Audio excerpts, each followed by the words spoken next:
Já apertei. Já... Tá uma zona aí pra apertar o botão. Calma, filho, esse papel de fazer contagem é tua. Ah, tá. Não, eu assustei, mas do que já tá começando. Calma, eu não tô pronto. Não tô pronto. Vai... Nossa, esses 15 segundos iniciais vai ficar muito cringe. Ai, que palavra que eu não vejo a hora que suma. Mas bota no mudo aí, vai. 3, 2, 1...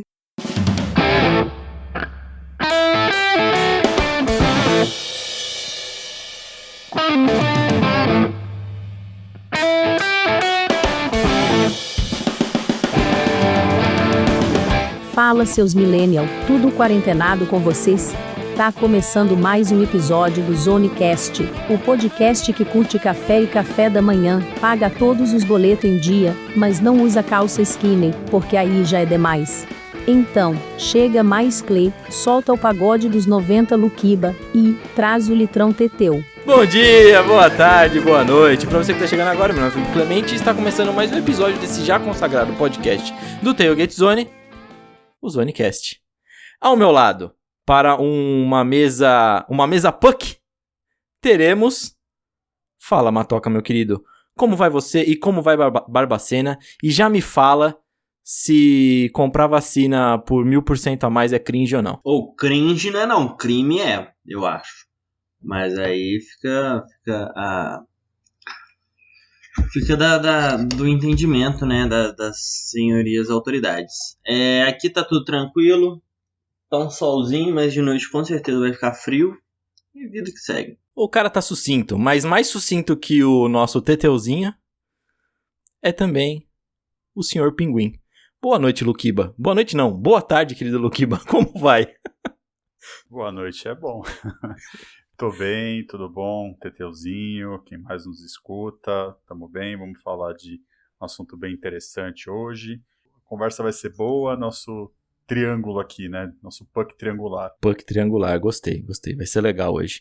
Bom, mas o que é crime mesmo é deixar a galera esperando também muito aqui pra gente começar o nosso papo, então, Paulinha, acho que você pode chamar a vinheta pra nós aí pra começar. Não, Clay, não pode não. Faltou o nosso querido Jabá, né, Clay? Ah, obrigado. Pelo menos agora quem tá esquecendo sou eu, não são vocês, né? A idade tá chegando, faz parte. É isso. Bom, vamos lá. Pra galera não esquecer de nos seguir nas nossas redes sociais, né? Tanto no Instagram quanto no Facebook, Tailgate Zone. Twitter é um pouco diferente, Tailgate Zone _BR. Também não esquecer de nos procurar lá no nosso canal do YouTube, né? Tailgate lá. A gente sempre tem as nossas lives com o nosso remodelado Sports. E lembrando que a gente está na campanha de, se chegar a 300 assinantes, vai ter um vídeo da galera dançando, especialmente o Rafik. Então, não nos deixe de procurar lá. Ah, isso eu quero ver, o Rafik dançando no TikTok. Vai ser maravilhoso. Ai, mas beleza. Paulinha, feito isso, vamos começar essa paçoca.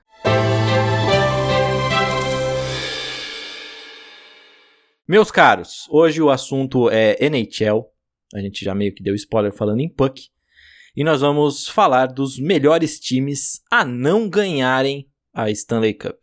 A gente segue na nossa série dos melhores e piores a ganharem e não ganharem e por esporte, então hoje é NHL, visto que na segunda-feira começa a Stanley Cup, então a gente tem que falar disso, com certeza. Aliás, uma Stanley Cup que promete muito, entre Montreal Canadiens e Tampa Bay Lightning. Maravilha, continua aí a sequência de Tampa, mais especificamente, brilhando nos esportes americanos. Mas antes disso, a gente tem que apresentar algumas considerações, né, Luquiba? Por exemplo, como elencamos esses times. Exatamente, e só para dar um pequeno spoiler, essa Stanley Cup que vai ser, pode acontecer os dois, né? Se o time do Montreal ganhar, vai ser o pior campeão, e o time de Tampa vai ser o melhor a não ganhar. Então, pode render aqui mais um caldo pra gente. Bem lembrado. Mas os nossos critérios, só para deixar claro, primeiro, a gente não está decidindo, né, aqui quem que foi o melhor de todos. A gente só está lembrando times que tiveram boas campanhas e não ganharam. E o que a gente julga como melhor? Aquele time que, né, apresentou um hockey bonito, ou um hockey marcante, ou que tinha um time que poderia ir longe, mas por algum motivo não conseguiu chegar lá.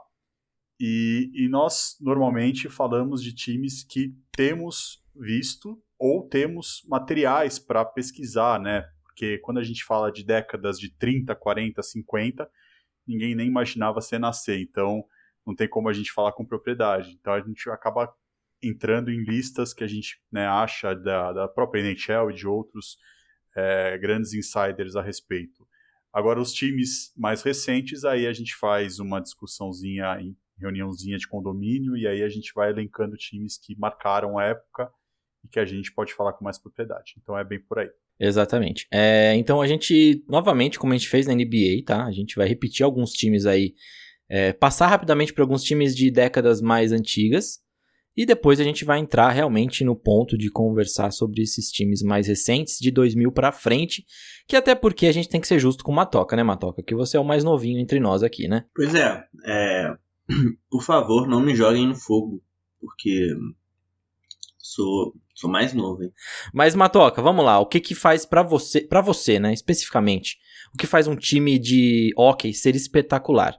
Porque a gente falou de NBA, a gente falou sobre conjunto, a gente falou sobre grandes estrelas, mas na NHL, o que faz um time ser sensacional na sua visão? Olha, pra mim, um time que é sensacional é um time que joga bem a temporada inteira, tanto que a gente vai ver que muitos dos times que a gente colocou aqui ganharam a President Trophies, né? O título seria dado ao time que mais pontos tem, que teve mais pontos na temporada regular. E também ter algum número grande de estrelas. E não sei se o Luquibas chegou a falar, a gente vai colocar times que o ciclo em si ele não ganhou. Então, se não ganhou um ano, mas ganhou no ano seguinte, a gente está meio que passando por cima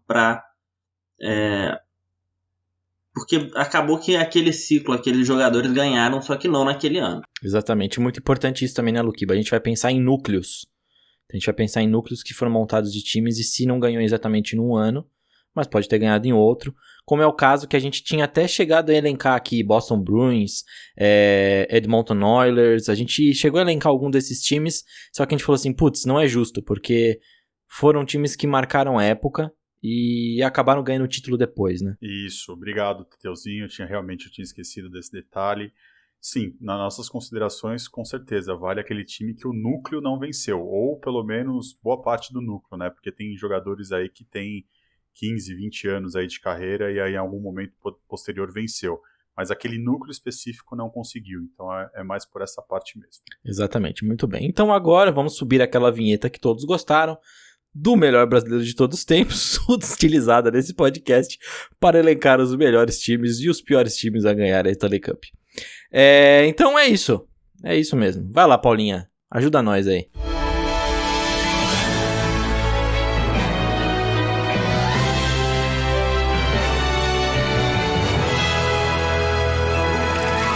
Luquiba, meu caro, vou começar com você porque o time é mais antigo, não vou botar o Teteuzinho na fogueira. Mas temos aí, o primeiro time que a gente elencou é o Rangers da temporada de 71-72, que é um time que teve 48 vitórias, 109 pontos, 2 goleiros fantásticos, né? Meio que um cobrindo o outro, o Ed Giacomin e o Gilles Villemot. Tinha também aquele ataque que o pessoal chamava de Go a Game, que tinha Jean Rattel, Rod Gilbert, Vic Hadfield e também tinha um grande defensor no Brad Park. Esse time foi uma pena também, mas ele caiu para o seu Bruins graças a um Bob Orr encantado. Bom, acho que você resumiu tudo que eu ia falar, mas tudo bem. É bem por aí. Esse time foi considerado um dos times mais empolgantes da história da NHL, né? Esse núcleo que o Rangers conseguiu montar. Ele era liderado, né, o head coach era o Emily Francis, o apelidado The Cat. Como você disse, fez uma campanha muito boa, tinha 2 goleiros sólidos, né, tinha essa linha que era o gol por jogo, né, que praticamente resolvia lá na frente, e tinha uma defesa muito forte, não era só o Brad Park, né, ele liderava essa defesa, mas a defesa era forte. Então era um dos times mais completos que teve já na história, mas como você falou, do outro lado tinha um Bruins com o Bob Orr, que era fantástico aquele Bruins, né? Tanto que ele estava nessa lista aí, porque ele venceu 2 Stanley Cups em 3 anos e nos outros 2 anos que não venceu, foi uma pena não ter vencido, por isso que a gente retirou. É uma pena para a franquia de Nova York, que não conseguiu vencer nessa década, né? Mas não tem como falar que foi injusto, né? Porque esse time de Boston também era um time muito forte. E Bob Orr, pra mim, é o meu great of all time, né? Não tenho o que falar desse cara. Esse cara, pra mim, mudou o esporte. Realmente, a gente vai acontecer muito disso aqui também, né, Teteu? A gente vai falar de times que não ganharam, mereciam ganhar, mas do outro lado também tinha uma grande equipe, né? Sim.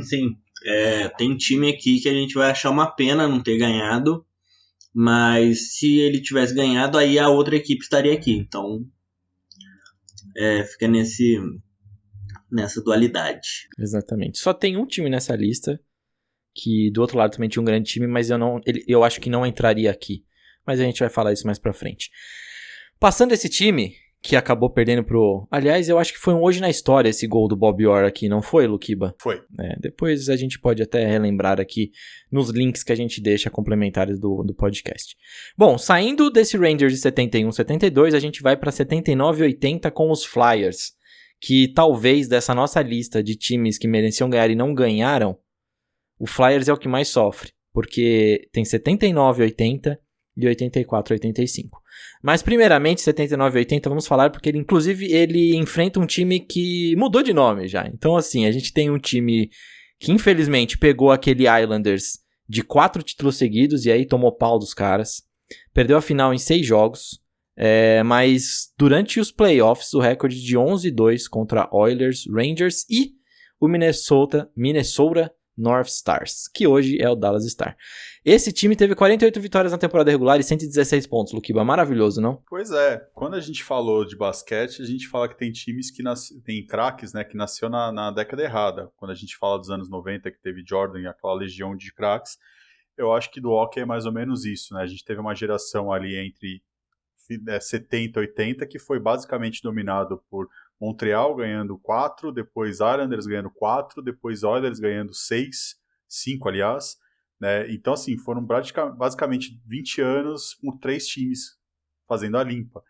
E aí, esses poucos times aí que sobreviveram, a gente tem que se lamentar. O Flyers é um deles. Eles pegaram 2 gerações, né? Eles pegaram tanto a dinastia do Islanders quanto a dos Oilers. Não tem tanto o que falar. O que você falou a respeito, eles fizeram uma pós-temporada fantástica, só que, cara, do outro lado você tem o Islanders que estava ali a pleno vigor ali, né? Inclusive, eles bateram o Boston Bruins, que ainda era o final, né, do núcleo forte, daquele núcleo que começou ali com 70 e depois chegou, acho que a 3 finais de Stanley Cups, perdendo as 3, claro. Aí você tem esse Islanders que atropelou praticamente todo mundo e não poderia ser diferente com o Flyers, né? É uma pena. Esse time do Flyers era muito bom, mas é o que a gente falou. Você está perdendo para um time que simplesmente foi fantástico na história. E esse ano, né, 79-80, foi o ano que começou a dinastia do Islanders, né? Então era um time sensacional. Então não tem muito o que falar, Cleber. E quando a gente fala desses times históricos também, né, Teteu, a gente tem que falar de recordes, né? A gente acaba falando de recordes. E esse Flyers aí detém o recorde da NHL de mais jogos consecutivos sem perder no tempo regulamentar. São 35 jogos. Conseguiram um 25-0 aí, com 10 empates, entre 14 de outubro e 6 de janeiro. Que coisa espetacular, não? De fato é um recorde que é muito difícil de se manter numa liga que é tão parelha quanto a NHL. Mas esse time conseguiu tal proeza. E sem um título. E aí o Flyers de 84-85, como eu disse, esse aqui perde para os Oilers. E talvez esse fosse um time que, se tivesse ganho dos Oilers, eu não teria colocado os Oilers aqui como o melhor time a ter perdido.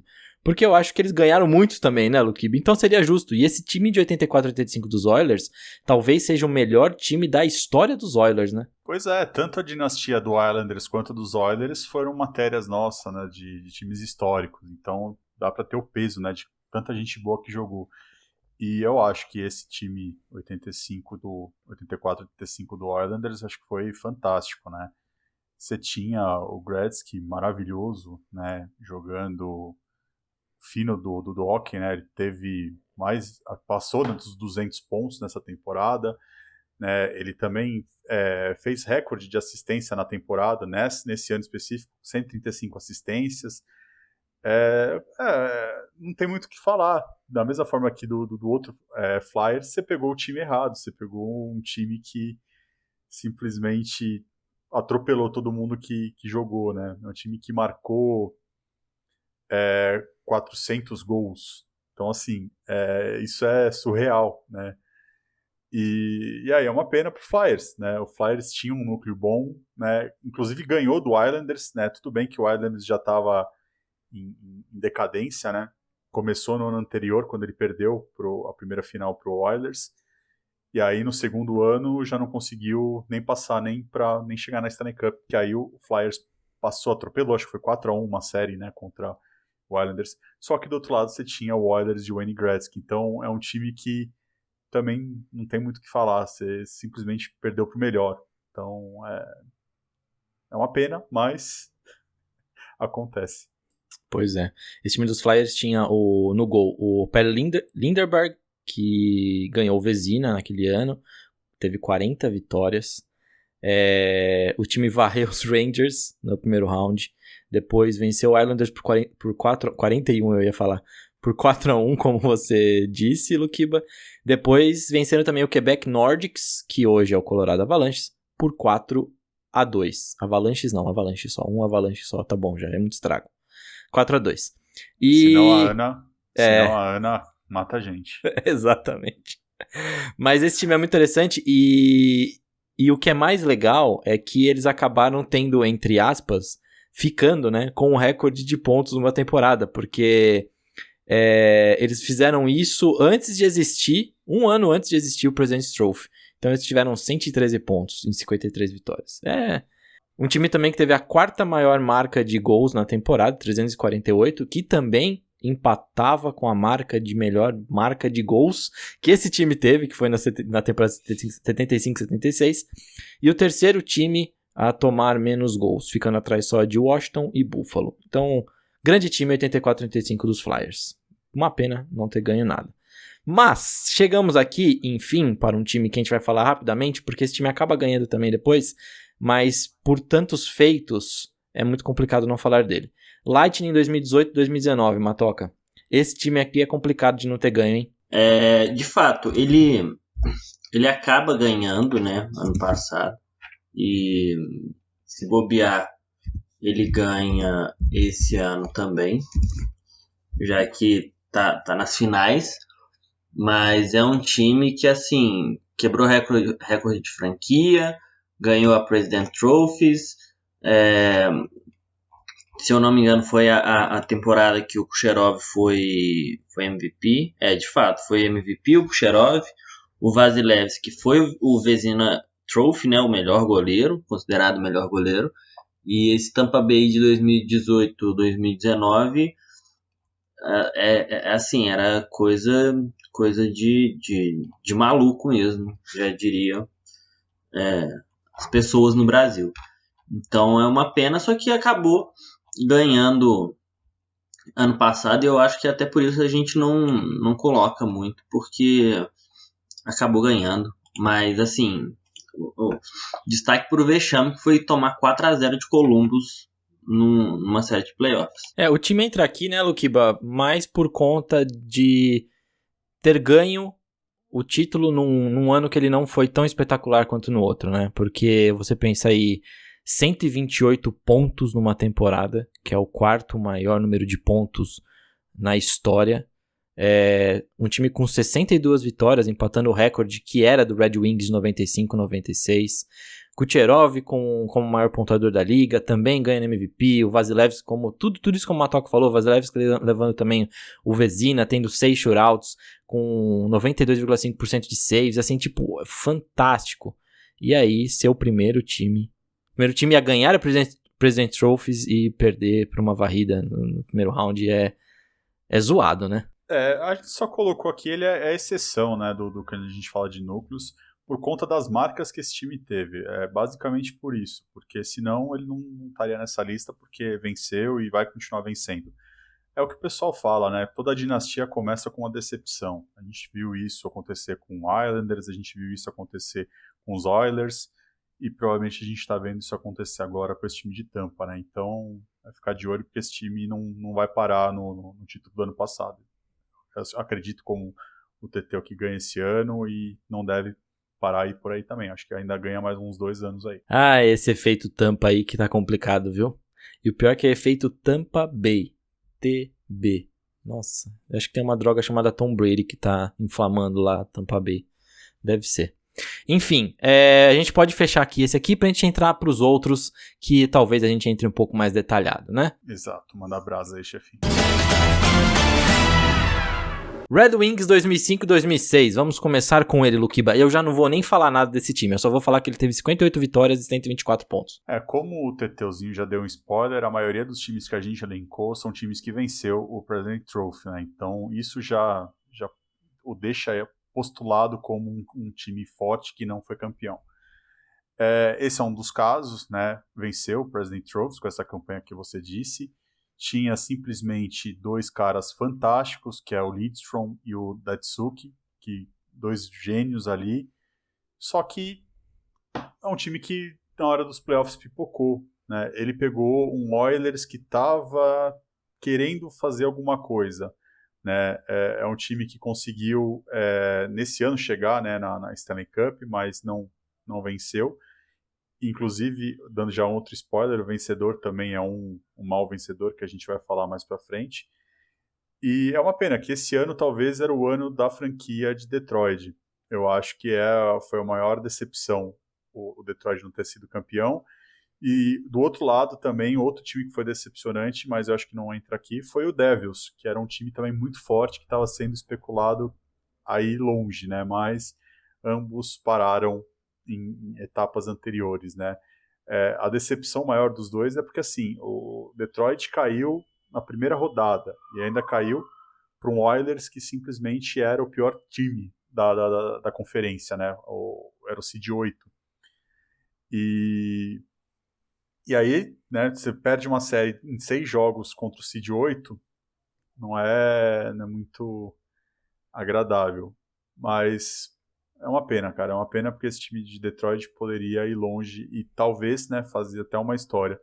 Mas essa derrota aí, eu acho que meio que eles demoraram para se recuperar, né? Só vieram vencer 2 anos depois, basicamente, né? E ficou por aí, porque depois não conseguiu mais vencer. Então era um time que tinha potencial para ter 3, 4 anos, aí, uma janela de 3, 4 anos com títulos e só conseguiu 1.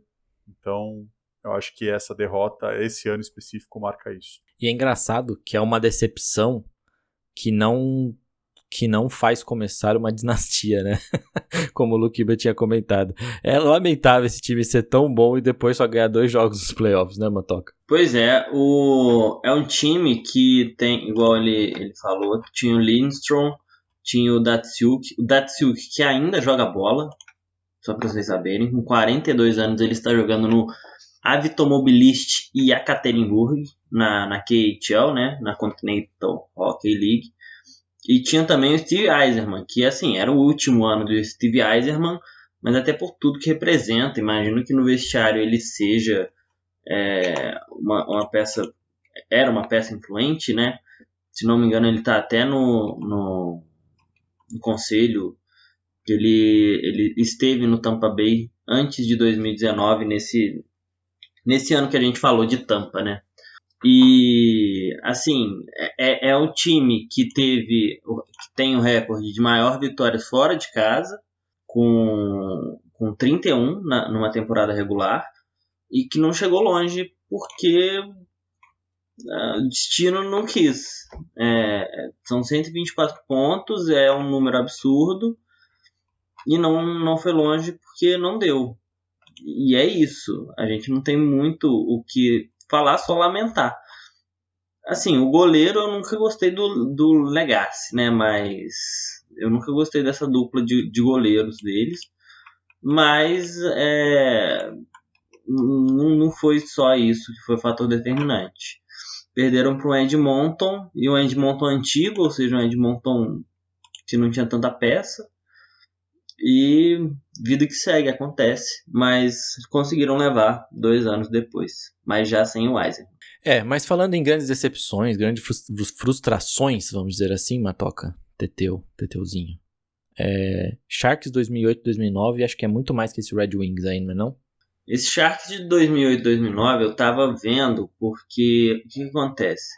Não é nem só do... Recentemente o Patrick Marleau, ele bateu o recorde de mais jogos jogados pela liga.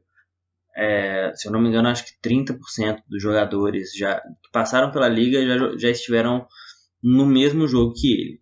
Isso é um número absurdo. Isso é um número muito absurdo. E aquele time tinha ele de capitão, tinha o Joey Thornton, tinha o Nabokov, tinha o Pavelski, tinha o Vlasic, tinha o Rob Blake, defensor que fez sucesso em Los Angeles, mas que chegou para o seu último ano. Então, tinha um timaço, chegou a ganhar o President Trophies também, com 117 pontos, mas acabou perdendo, se eu não me engano, na primeira rodada mesmo, pro Anaheim Ducks. Que, ok, o Anaheim Ducks da década passada era melhor do que o dessa década. Mas, mesmo assim, se ganhar President Trophies e ganhar só 2 jogos de playoffs, fica aquele gostinho amargo. Não precisava dessa puxada aí de orelha não, mas até 2016, 2017 ainda prestava alguma coisa os Ducks, tá bom? É que depois desandou mesmo.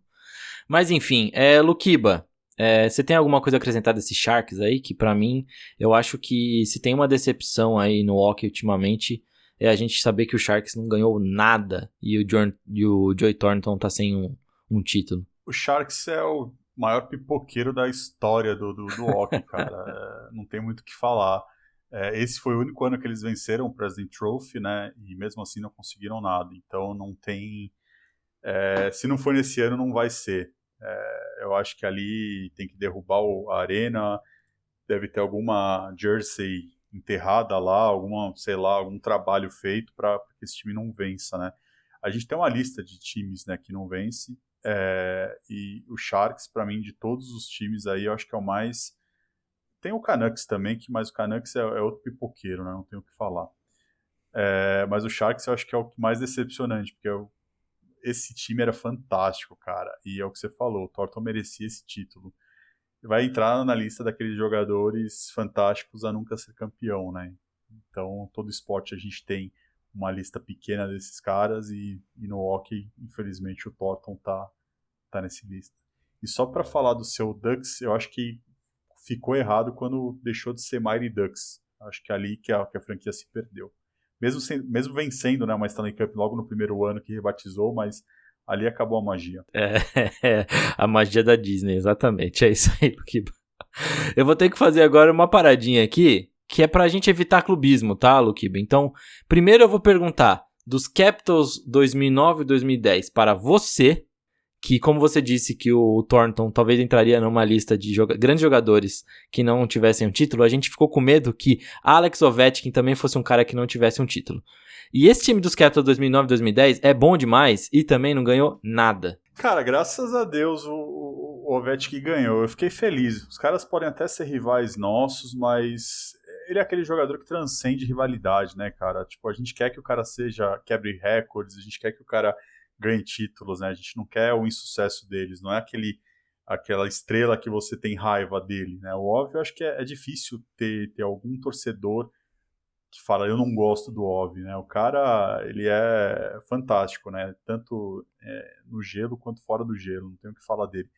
E esse time eu não vou debruçar muito, porque eu acho que o nosso Teteuzinho tá até babando para falar. O que eu posso dizer é que foi mais um ano espetacular de uma franquia do Capitals que pipocou nos playoffs, que a gente já imaginava que poderia acontecer. E graças a Deus demorou quase uma década, mas acabou esse tormento aí pro Ovi. A única coisa que eu fico frustrado desse time é que, cara, eles perderam pro Canadiens, mano. Tanto time pra você perder, você perde pro Canadiens. Pelo amor de Deus. Mas esse ano, cara, eu não vou falar porque esse ano foi um ano triste pra mim também, porque foi uma marca negativa, né, pro Boston. Porque esse foi o ano que o Boston vencia 3-0 uma série e tomou 4-3, né.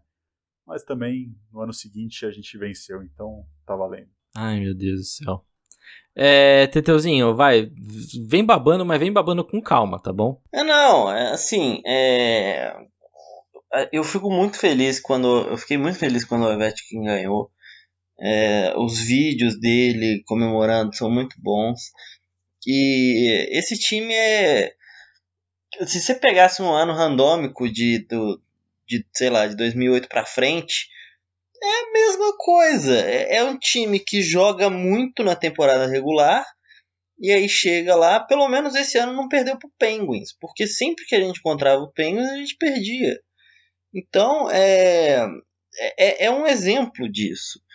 E é um time que, assim, tinha goleiro, que era o Jose Theodore, que já estava em final de carreira, mas já foi ganhador de Hart Memorial, né? Então, tinha time, né? Só que não foi pra frente, não perdeu pro Canadiens e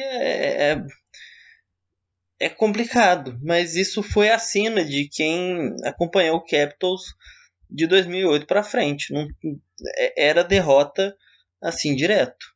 Mas vida que segue. Ai, tá bom. Já que a vida que segue, só alguns dadinhos do Ovechkin. Ele acabou ganhando o Ted Lindsay, que é aquele prêmio que na verdade é o MVP dado pela Associação de Jogadores da NHL. Ele teve 109 pontos, 50 gols, 59 assistências e foi a derrota pro Canadien em 7 jogos. É deprimente. E ele teve isso tudo em 72 jogos. É verdade, ele não jogou a temporada inteira, realmente. Muito bem lembrado o Teteuzinho. Mas aí, Teteu, volta pra você então, porque a gente tem o Canucks de 2010, 2011, que merecia muito ganhar. Mas merecia muito mesmo. E os caras ficaram só a um jogo de ganhar a sua primeira Stanley Cup.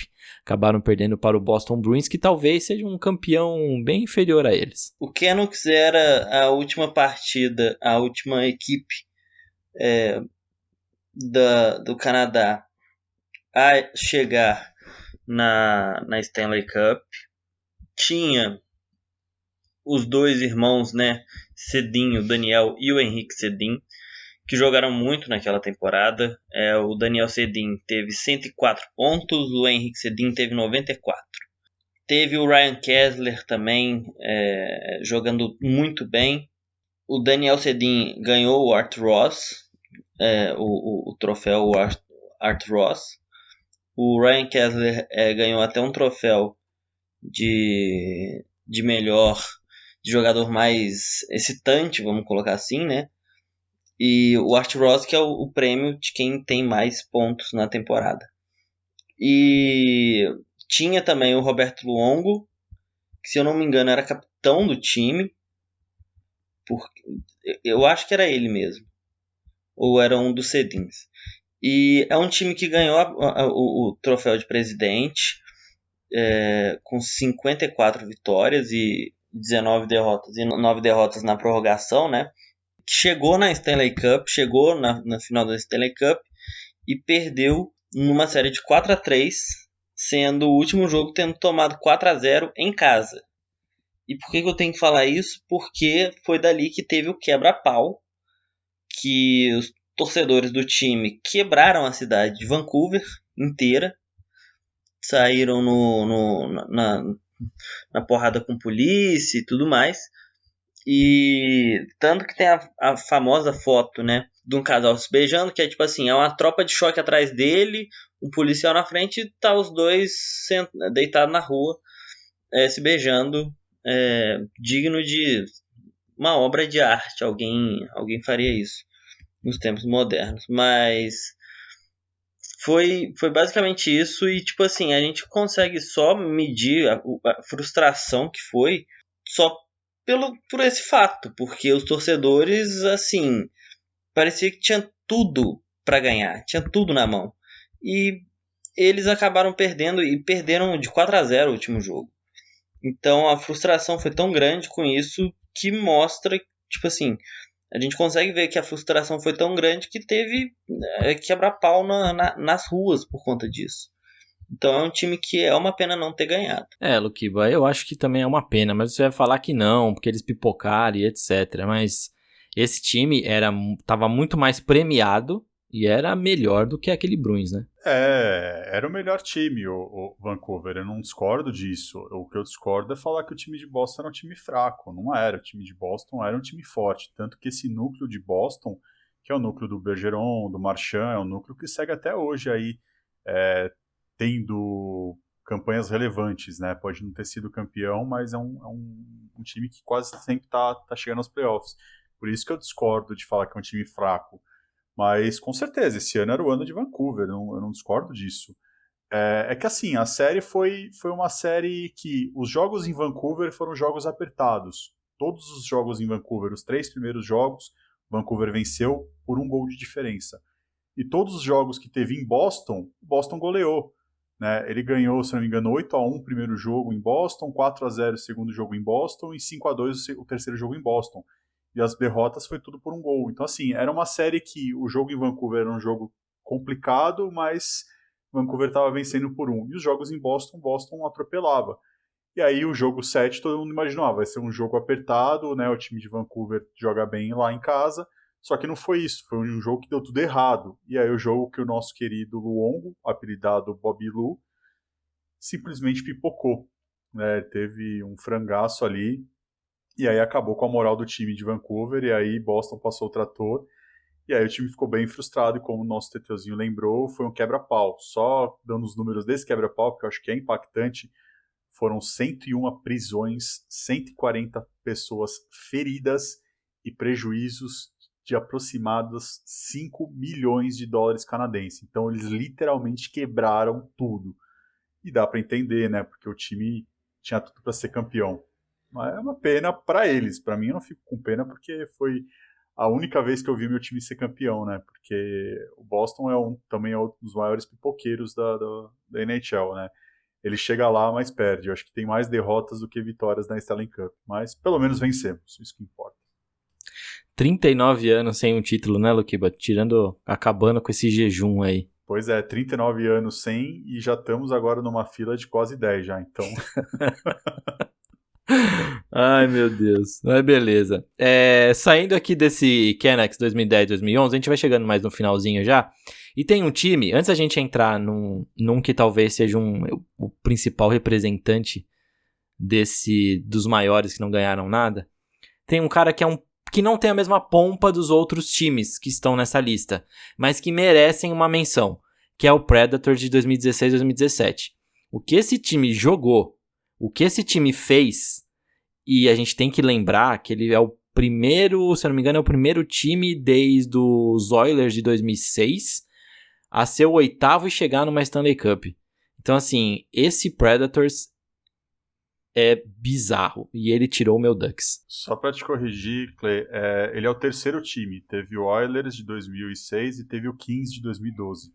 Né? Ele é o terceiro time a fazer esse feito. Ótimo. Tinha esquecido desse Kings de 2012, que a gente vai falar dele semana que vem. Mas é isso. Esse time merece menção, não merece não, o Teteu? Não é um time que enche os olhos, não tem toda a glória, mas era um time bom, que eu inclusive achava até que ia ganhar aquele ano, só que perdeu para Pittsburgh, que é normal, que mesmo sendo nossos arqui-inimigos, Pittsburgh tem muita competência em playoffs. E só que eu lembro que, tipo assim, foi um ano que a prefeita da cidade de Nashville chegou a dar um indulto, virar e falar assim, olha, para todo mundo que foi no estádio, para todo mundo que estava torcendo, ela meio que escreveu uma cartinha falando que você podia faltar no trabalho no outro dia, porque você estava parado torcendo para Nashville. E se isso acontecesse no Brasil, ia dar muito problema, mas tudo bem. E é uma pena porque eu vou ter que falar aqui só para irritar o Luquiba, mas é uma pena que o P.K. Subban não ganhou o título, porque eu gosto muito dele. Muito carismático o P.K. Subban. Provocação ao vivo. Esse time a gente discutiu por último, né, Luquiba? Ontem à noite a gente conversou, falou assim, eu queria colocar o Predators, e você falou assim, beleza, vamos colocar ele, vai. É o primeiro time que fica baseado em Tennessee desde os Titans de 99 a chegar em alguma coisa importante. Tinha que falar. Eu concordo, Clay. Esse time, todas as listas que a gente fez, eu acho que ele é a exceção de times que fez campanha fantástica na temporada regular. Porque esse time foi o time que fez a pior campanha de todos os times das duas conferências, né? Foi muito fraca a campanha dele. Mas era um time muito forte, né? A campanha da temporada regular não reflete. Você tinha o Forsberg, você tinha o Arvidsson, você tinha o Ryan Johansen, você tinha um núcleo muito bom ali em Nashville, né? Você tinha também o Pekka Rinne, que eu acho que é um dos goleiros mais fantásticos que eu já vi atuar. Só não ganhou porque tinha o Subban, cara. Se você não tivesse feito essa troca, se tivesse mantido o Shea Weber, esse time teria sido campeão, mas o Subban, cara... ele foi por causa dele que vocês não ganharam. É só isso que eu tenho a dizer, devolver para uma toca. Ai, que maravilhoso. Tá bom, mas chega de Predators, chega dessas provocações. Não vão nos levar a nada. Então vamos falar para a franquia que talvez resuma esse podcast. Vegas Golden Knights. Esses caras também nasceram já errado. Montaram um super time, erraram pra caramba nesse draft aí. Só que é aquele negócio, eu acho que quando construíram lá o ginásio em Vegas, devem ter feito a mesma coisa que o Luquiba falou com os Sharks. Deve ter algum trabalho feito lá, porque não é possível. Os caras caem de tudo quanto é jeito. De tudo quanto é jeito. E pra mim, esse núcleo vai se desmontar. Porque não é possível, já afetou o psicológico. E eu tinha comentado que se eles caíssem ia afetar o psicológico no comecinho da temporada. Então ponto pra mim aí. Parabéns, chefe. Mas, cara, esse eu fiz questão de a gente falar, porque, assim, ele é um ao vivo que está acontecendo, né? A gente está vendo em tempo real anos passando e esse time não conseguindo chegar.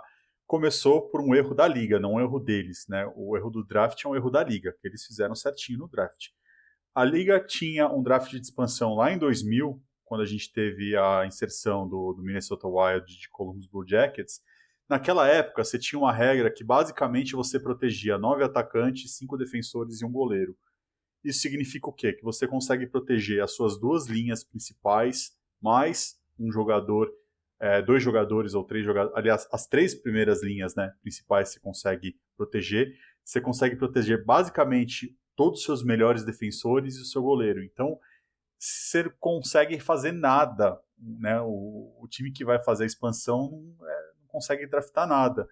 E aí, para tentar fazer mais competitivo, eles alteraram essa regra. E aí eles diminuíram para 7 atacantes, 3 defensores e um goleiro. Então, isso significa que você vai perder jogador de terceira linha e você vai perder pelo menos um top 4 defensor. E aí Vegas deitou e rolou com essa regra. Fez a festa, montou uma defesa fantástica, né? Conseguiu o Fleury, que estava em litígio, né, no Penguins, que surgiu o Matt Murray, né, e aí o Penguins não quis proteger o Fleury por conta do contrato, e aí deixou ele de graça lá. Então o time já nasceu fantástico, você teve o Fleury como goleiro, você teve uma defesa fantástica, e você teve jogadores experientes, eles souberam montar bons jogadores de terceira linha, né, não tinha um protagonista nesse time, mas você tinha um núcleo muito forte, né. E aí esse time começou fazendo história, porque foi a primeira franquia que logo no primeiro ano teve 51 vitórias, chegou na Stanley Cup, né, fez a festa. E ainda você teve curiosidade, porque assim, o time mandou tão bem no draft de expansão, porque além de você montar um time forte, você teve escolhas de draft que você conseguiu negociar, porque você pega times como o Islanders, por exemplo. O Islanders tinha um núcleo jovem muito forte, mais de 7 atacantes jovens interessantes. Então, para proteger esses jogadores, o que eles fizeram? Foram lá pro Vegas falando, pelo amor de Deus, pega esse jogador. Se você pegar esse jogador, eu te dou escolhas de draft.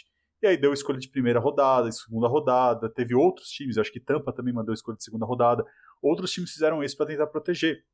Então o Vegas já começou com um núcleo forte e boas escolhas de draft. Então já começou nascendo certo, né? E aí conseguiu já fazer a história. Agora a gente tem que ver como é que vai ser, como é que esse time vai se portar, o draft de expansão vai se portar com o Kraken.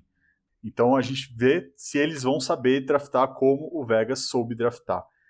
Eu acho uma pena, porque eu gosto dessas histórias que os americanos falam, as histórias de Cinderela, né? Aquele time que é fantástico. Então, se eles fossem campeões na primeira temporada deles, seria fantástico.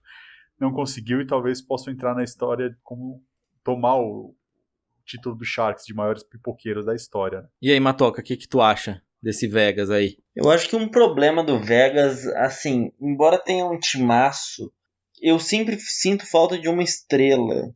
Que a única estrela que tem é o Fleury, não precise muito. Mas você vê que, por exemplo, Tampa Bay tem o Kucherov, tem o Braden Point. Tampa Bay tem 3 estrelas, jogadores assim. Aquele jogador de elite que é incontestável. E eles trouxeram o Pietrangelo para ser esse tipo de jogador. Só que, mesmo ele sendo um baita de um defensor, fica sempre aquele gostinho de tipo assim, falta uma peça. E todo ano falta uma peça. Esse ano parece que faltou center, porque era o William Karlsson e mais 3 caboclos só. Então, é um time que vem tropeçando em si mesmo às vezes. Só que não sei até onde eles vão conseguir levar, mas acho que desse próximo ano, nos próximos 2, deve ser o último empurrão que eles vão tentar e é isso. Eu não sei nem se esse ano já não vai começar a dar uma desmontada. O Pietrangelo assinou por quantos anos mesmo, Luqui, você lembra? Foi mais de 5 anos. Então ele vai Eu continuar não lembro lá. exato. Vai continuar. Eu concordo com o Matoca, né, de falta estrela. Eu acho que eles trouxeram um nome, Max Pacioretty, que talvez poderia ser, né, uma força ofensiva, mas eu acho que não deu tanto certo assim quanto eles esperavam. Eu ainda acho que esse núcleo, né, tem ainda mais pelo menos um ano aí de tentativa. Talvez eles possam, né, nessa pós-temporada trazer a estrela que falta para esse time, que não é fácil você achar a estrela também, convenhamos, né? Realmente. É isso. Eu acho que deu bastante pra gente falar desses times aí, e eu continuo aqui no meu ódio com Vegas, e embora seja muito legal você poder ir pra Vegas e ver um joguinho de hockey, ou ver tem futebol americano também, com os Raiders, provavelmente aí algum time de NBA também, e talvez até um de MLB. Olha só que beleza. Imagina, você vai pra Vegas, vê algumas coisas impróprias para menores de 18 anos e depois ainda vê um joguinho que é próprio para qualquer idade. Mas, enfim, deu por hoje. Vamos para as nossas dicas e é isso. Tô falando demais já. Dicas legais, dicas sensacionais. Luquiba, o que nós vamos trazer de dica? A gente vai trazer uma dica mais family friendly, certo? Clê, é o típico filme de sessão da tarde, né? Aquele filme bem leve, uma comédia bem interessante. Acho que é de 99 essa comédia, se não me engano. É com o Russell Crowe, né? Então, bem atuada. O nome em inglês é Mystery Alaska, acho que em português Esquentando Alaska. É um time, uma cidadezinha de Mystery Alaska que basicamente joga hóquei aberto no lago, né? E aí o pessoal sempre fala, esse time pode ganhar de qualquer time da NHL, né? Fazer essa campanha toda. Até que um cidadão um nativo dessa cidade que mora em Nova York fala, eu vou tentar então ver se isso é verdade mesmo. E aí ele leva o New York Rangers para jogar lá contra eles, né? Então é bem divertido. E eu não vou dar spoiler, mas você imagina, se a gente está recomendando os melhores times a não ganhar, você já imagina o que pode acontecer. Então fica aí a dica. O spoiler sem dar spoiler. Maravilhoso, Luque, maravilhoso. É isso então, temos essa diquinha aí pra você aproveitar, juntar a família em casa, comer uma pipoquinha e assistir um filme muito bom com o Russell Crowe, que pra quem não sabe, é o Gladiador também. Olha que beleza, e que homem bonito. Eu tenho outra dica, Clê, só que essa é uma dica um pouco mais cult e, sinceramente, eu não sei nem aonde a gente vai conseguir achar pra assistir. Eita. Mas se alguém conseguir achar, vale, né, a pena procurar. É um filme que, para mim, eu acho que é um dos maiores filmes sobre esportes, né, feito. Quem assiste beisebol vai lembrar daquele Major League com Charlie Sheen e acha aquele filme fantástico, divertido. Essa dica que eu vou dar é na mesma pegada, só que ele é 2 décadas quase antes, né, do ser feito. Então pode dizer que o Major League lá do Charlie Sheen foi baseado nesse filme. É um filme que o nome americano é Slapshot. Em português eu acho que chama Vale Tudo. Ele é com Paul Newman, né? E simplesmente ele mostra uma história parecida com aquele do Major League, que é um dono de um time ficcionário, e aí esse time tá para ser vendido, e aí os caras começam a fazer várias coisas diferentes para tentar fazer com que o time não seja vendido. E basicamente eles contratam 3 irmãos para simplesmente brigar todos os jogos, né? Então acaba chamando atenção e o time acaba, né, indo mais longe do que era esperado. Então vale a pena, que é um filme divertidíssimo, só que não é recomendado para crianças. Então esse é uma classificação um pouco maior. Esse filme é bom demais. Mas é isso, meus queridos. Luquiba, Teteu especialmente, foi muito bom voltar a gravar com você. Mas, meus queridos, foi muito bom estar com vocês, foi muito bom conversar com vocês. E aquele efusivo abraço. Nos vemos não sei que semana, porque vocês estão revezando agora a participação aqui comigo. Mas beijo no coração de vocês dois. Um abraço para todo mundo, se cuidem, fiquem bem. Cuidado ao sair na rua. Quem tiver que sair, use máscara, mas quem não precisar sair, fique em casa e tomem vacina. Obrigado, Clê, Teteuzinho, quem mais nos escutou. Faça as palavras do Teteu a minha, se cuidem e fora Bolsonaro. Eu gosto que o Luquiba ele mantém. É isso aí, Luquiba, tá certo. Então, só pra relembrar, né, como o Matoca falou no começo, comprar vacina por 1000% a mais é crime, não é cringe. O que é cringe, pelo que a gente tá vendo, é tomar café da manhã, né, tomar café também, calça skinny, essas coisas. Mas eu sou cringe pra caramba, eu não tô nem aí. É legal você gostar dos anos 90 também e por aí vai. Então, crianças, sigam em casa se assim puderem. Se saírem, usem máscara, álcool gel. Não escutem aquele imbecil. E também bebam água. E bebam cerveja que tem água. Um grande beijo e até semana que vem. É isso aí, seus millennial. Acabou mais um episódio do Zonecast.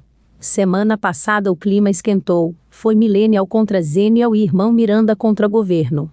Uma semana de descobertas, algumas engraçadas, como as diferenças das gerações, ou defensor da reforma administrativa entendendo a importância da estabilidade para o servidor concursado.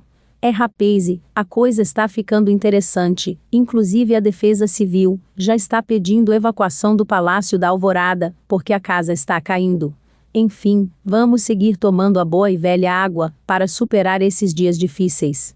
Também não deixem de nos seguir nas redes sociais. Facebook, Instagram e Twitter.